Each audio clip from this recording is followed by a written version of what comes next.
Nos voleios, tanto de forehand quanto no voleio de backhand, quem vai comandar o movimento é um pouco mais a mão. Nesse caso, não é a ponta da raquete que comanda o movimento. Ou seja, eu abro um pouquinho a cara da minha raquete, um pouquinho à frente do corpo aqui, e na hora que eu faço, que eu levo a minha mão, o meu braço para frente para executar o voleio, quem vai comandar o movimento é mais a minha mão, quase como se eu estivesse voleando com a palma da mão.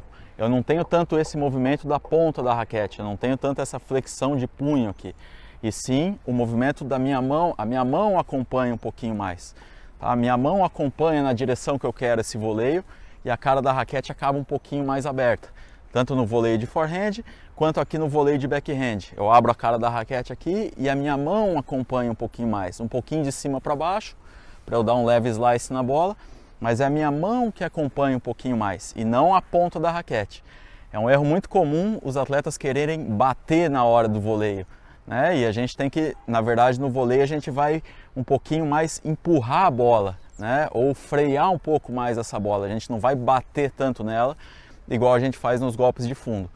Nos slices de fundo de quadra, tanto de forehand quanto de backhand, também quem vai comandar um pouco mais os movimentos é a mão. Ou seja, a minha mão, eu vou abrir a cara da raquete, lógico que num movimento um pouco mais amplo do que nos voleios, eu vou abrir a cara da minha raquete e vou acompanhar ela para frente, mas quem vai comandar mais o movimento é a minha mão e não tanto a ponta da raquete.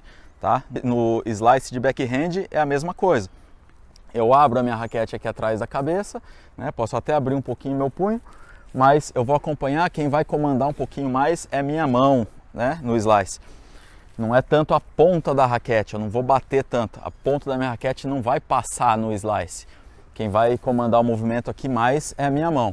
É lógico que a gente vê muitos jogadores dando slice de esquerda e alguns terminam até aqui e acabam com a raquete até mais alta aqui, né? Outros já terminam com a raquete mais deitadinha aqui do lado.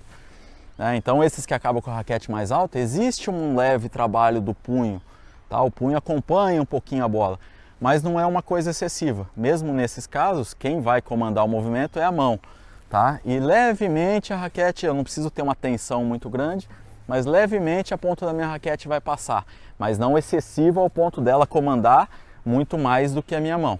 Então tanto no slice de forehand quanto no de backhand, quem vai controlar o movimento, no geral, é a mão e não a ponta da raquete. Nos drop shots ou nas curtinhas, quem comanda o movimento também é a mão e não a ponta da raquete. Um erro muito comum dos atletas infanto-juvenis, amadores e até mesmo alguns profissionais, que não tem tanto toque, podemos dizer assim, é tentar fazer o drop shot utilizando um movimento excessivo de munheca, né, de punho aqui. Então eles acabam querendo contornar a bola com o movimento. Isso acaba dificultando muito para que ele tenha precisão. Então, normalmente esses drop shots, eles são a técnica de um bom drop shot, ela é utilizada com um pouco mais, é o braço todo, tá? O punho fica um pouquinho mais firme, tá? E o braço todo que vai dar o drop shot. Então é muito mais fácil eu utilizar as bolas que vêm com topspin. Aí eu piso à frente e só bloqueio ela aqui de cima para baixo, né? A minha mão comandando o movimento, e eu consigo tirar um pouquinho o peso dessa bola e fazer ela passar a rede ali, rente à rede, e morrer baixinha perto da rede. Ou de backhand é a mesma coisa, eu armo aqui e só acompanho. Quem vai mandar no meu movimento é a minha mão e não a ponta da raquete.